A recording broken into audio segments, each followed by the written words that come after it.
Programs go in very different agencies. I don't think we have a whole lot going here, but I think it's important to acknowledge the contributions of African Americans, and what they have done for the United States. I think it's an important thing.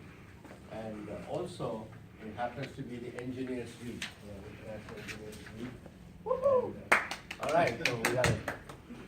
Engineers are always well-kept secret. They're always focused on their science and engineering.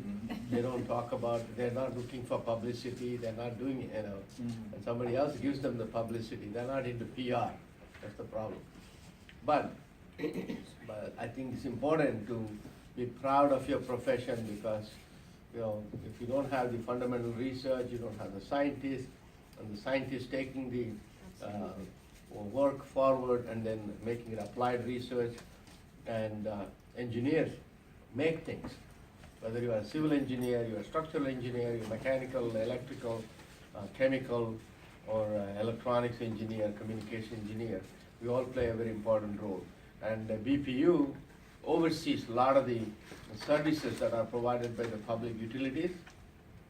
And naturally, energy involves engineering, natural gas requires engineering, and cable, television, and telecommunications, especially very important because of the information age that we are living in.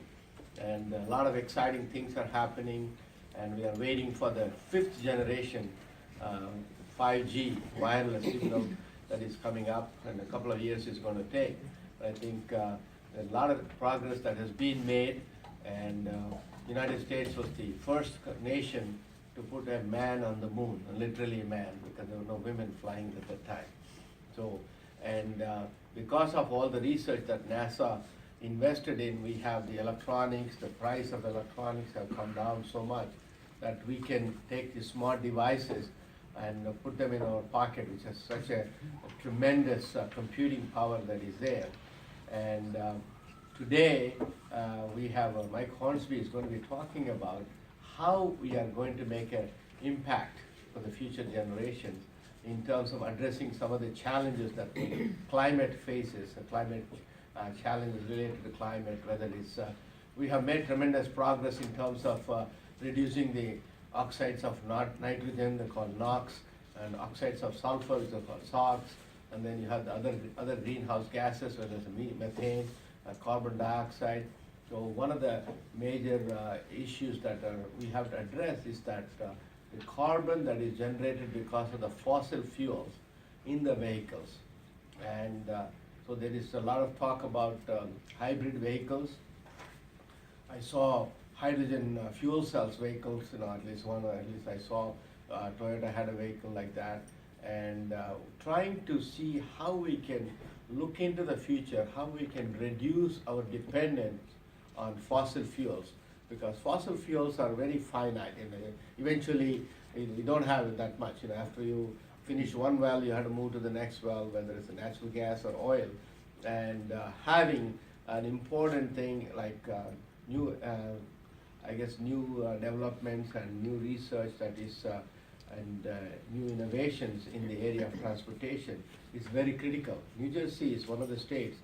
We produce about 25 million metric tons of carbon dioxide, which is a lot of carbon dioxide. And if you look at I-95, it's one of the heavily traveled traffic on I-95. All these vehicles, the huge ones, the SUVs and the Hummers and Mummers and all these things, head on the road and producing a lot of carbon. They go through New Jersey. New Jersey is a pass-through state because we are between Philadelphia and New York City. And so we have to take charge, and we have to do things that are going to be important. And we need to look into the future, what is coming down the road. And also, when you look at the energy, we always talk about coal-based energy, nuclear-based energy. We talk about fossil, whether it's a combined heat power, but we don't talk much about the geothermal. We are sitting on an oven. Earth is a big magnet, and inside the Earth, when you go below, temperatures are there, so we can make use of the geothermal energy, not only for heating, we can also make use of it for cooling. And I think we're going to learn a lot about that. And I think, Mike, with that, thank you for doing this. And we are looking for an exciting and electrifying and fantastic presentation. Thank you. Thank you.